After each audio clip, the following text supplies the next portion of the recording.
আজি থালিখনত আছে মোৰ কণী 3টা, এফালে আছে কেৰেলা আৰু লগত ইয়াতো আছে কেৰেলা, এই দেখিছেনে?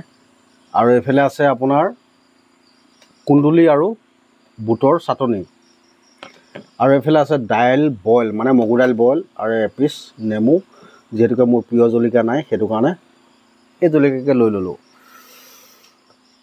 জয় শ্ৰীৰাম। প্ৰথমে পানীগিলাচ খাই লওঁ।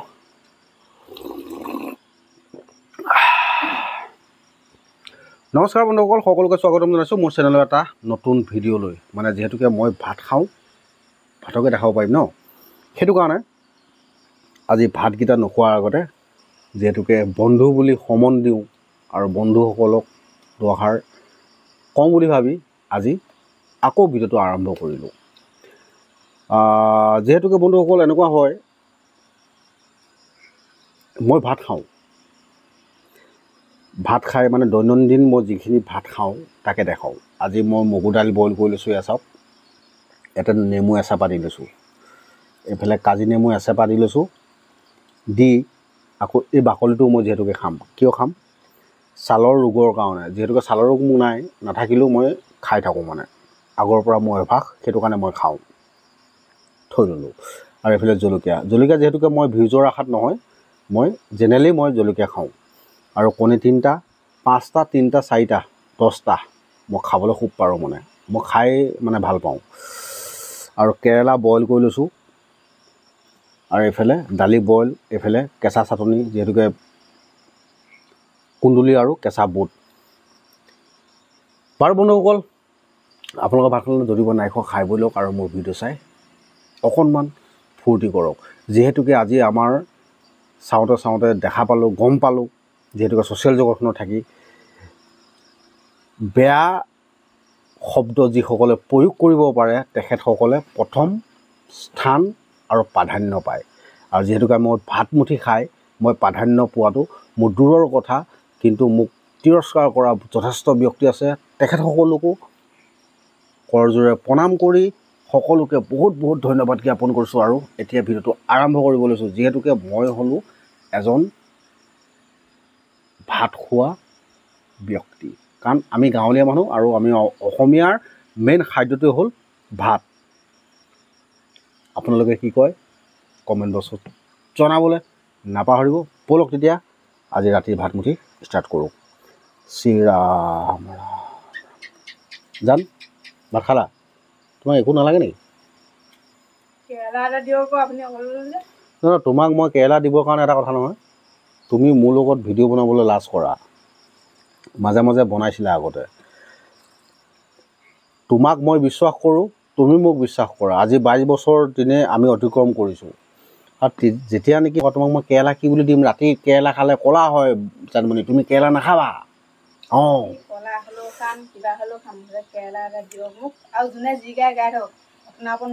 এইবিলাক চব কেৰেলা। যিহেতুকে জানমণিক মই যিমানটো জানো, মানে কোনোদিন দেখি নোপোৱা, যিহেতুকে মোৰ এখন ঘৰৰ সদস্যই তেখেতসকলে যিয়ে মন্তব্য নকৰক কিয়, জানমণিক মই যথেষ্ট সন্মান কৰোঁ, আৰু জানমণিয়েও মোক যথেষ্ট সন্মান কৰে। আৰু তাৰ পাছত আৰু কেৰেলাটো তিতাই নহয় জানো, লোৱা সৰহকৈ লোৱা। আৰু এইফালে চাটনি। মেইন মানুহজনক বিশ্বাস কৰাটো আৰু মানুহজনে মানুহজনীক বিশ্বাস কৰাটো দেই, তাতকৈ আমাক আকৌ একোৱে নালাগে ন জানমণি। টকা পইচা অজস্ৰ সম্পত্তি হ'ব পাৰে, আমি ভঙা পজাত অতিবাহিত কৰিব পাৰোঁ, কিন্তু মৰম আকৌ টকা পইচা সম্পত্তি হ'ব পাৰে, কিন্তু সুখ নাই। তুমি এটা কথা জানা নাই, বহুতৰে টকা অজস্ৰ টকা আছে, কিন্তু তেখেতক মুখা অগ্নি দিবৰ কাৰণে এজন সন্তান নাই। কিন্তু ভগৱন্তই আমাক চব দিছে। কিন্তু আজি আমি মাত্ৰ ভাতমুঠি লৈ পিনি আপোনালোকৰ সন্মুখত প্ৰেৰণ কৰোঁ। মানে মই যি খাওঁ, দৈনন্দিন যি খাওঁ তাকে প্ৰেৰণ কৰোঁ। তাতে বহুসংখ্যক ব্যক্তিয়ে হয়তো বেয়াকৈ ক'ব পাৰে, কিন্তু তেখেতসকলৰ হয়তো মনত কিবা এটা ভাবি পানি হয়তো কয়। তেখেতসকলক আমি এটা কথা কওঁ শুনা, যিসকলে কৈ ভাল পায় তেখেতসকলক দেখি তুমি মই কৈ কিবা লাভ আছে নেকি? তেখেতসকলৰ অভ্যাস আৰু মোৰ যেনেকৈ অভ্যাস, আজি দৈনন্দিন আমি ভাত খাই অকল দেখাই থাকোঁ, সেইটোৱে হ'ল মানুহৰ এটা মেনিয়া বুলি কয়। আমি গাঁৱলীয়া হিচাপে আমি মেনিয়া বুলি কওঁ। শ্ৰীৰাম ভগৱন্তৰ নাম লোৱাত কোনো বাধা নাই।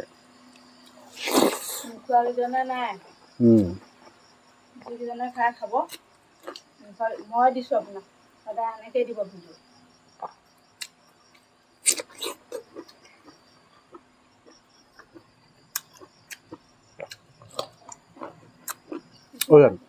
হেৰি নহয়, কিছুমান মানুহৰ হিংসা লাগে নেকি?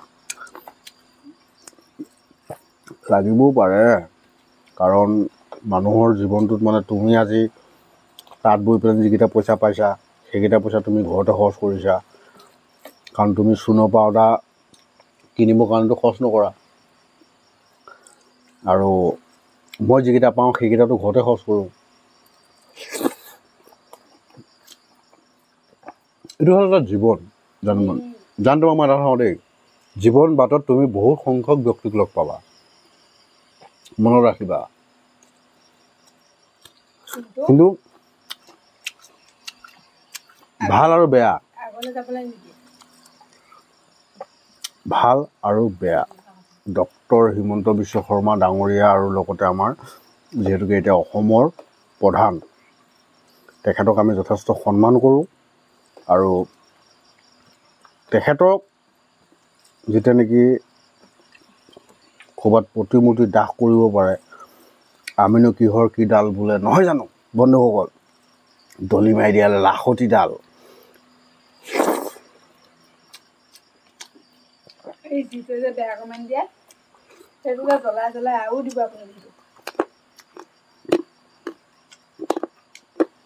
সি জ্বলি গোন্ধাই যাবগৈ লাগিব নিজে নিজে। মই কমেণ্ট নকৰোঁ ন। কোনে কি কয়, কি টকা, মই ভাত কাঁহী খাব লাগে আৰু দেখাব লাগে, তাৰপিছত বাদ দিব লাগে। আমি চব মানুহেই।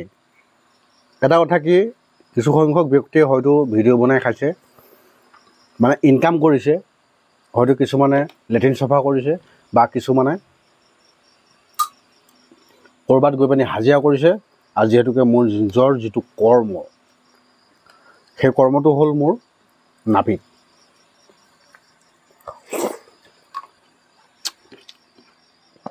আৰু ২ নম্বৰতে মই বাছি ল'লোঁ ছ'চিয়েল জগত প্লেটফৰ্মখন। মই দৈনন্দিন কি খাওঁ কি নাখাওঁ, যিহেতুকে বাহিৰৰ ৰাষ্ট্ৰৰ বহু ব্যক্তিক দেখা পাওঁ গোটা গোটা ছাগলী খায়, কিন্তু আমি গোটা ছাগলী খাব পৰা আমাৰ সমৰ্থক নাই। আমি খাই আছোঁ কি, তিতা কেৰেলা বইল, মগু দাইল বইল, ব্ৰইলাৰ কণী ৩টাকৈ খাবলৈ প্ৰয়াস কৰিমহে। কিন্তু আমি তেখেতসকলক যেতিয়া চাওঁ, এটা এটা ছাগলী যেতিয়া নেকি ভক্ষণ কৰে, আমিও খাব পাৰিম নেকি? মানুহৰ মন। সেইটো কাৰণে তেখেতসকলক দেখি আমাৰ ভোক লাগিছিল।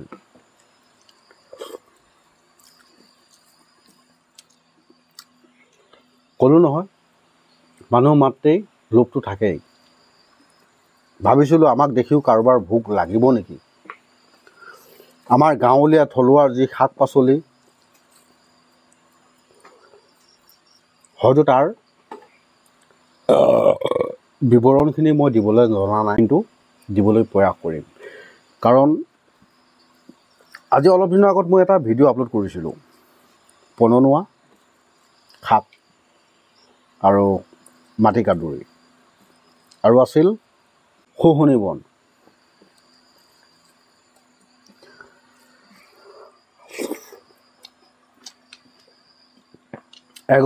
এগৰাকী আই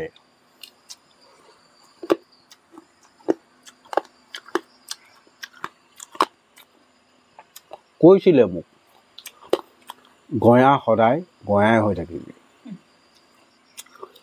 কিন্তু আইগৰাকীয়ে যতদূৰ সম্ভৱ পাহৰি পৰিছে বা পাহৰি গৈছে যে গাঁও এখন ভঙা চিঙা ঘৰৰ পৰা বা এখন গাঁৱৰ পৰা এখন চহৰ গঠন হয়।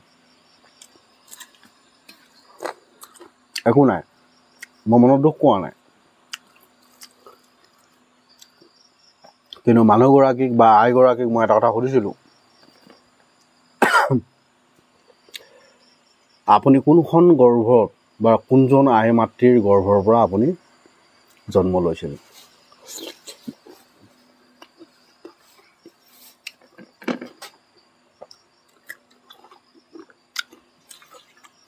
যতদূৰ সম্ভৱ আইগৰাকীয়ে লাজ পালে।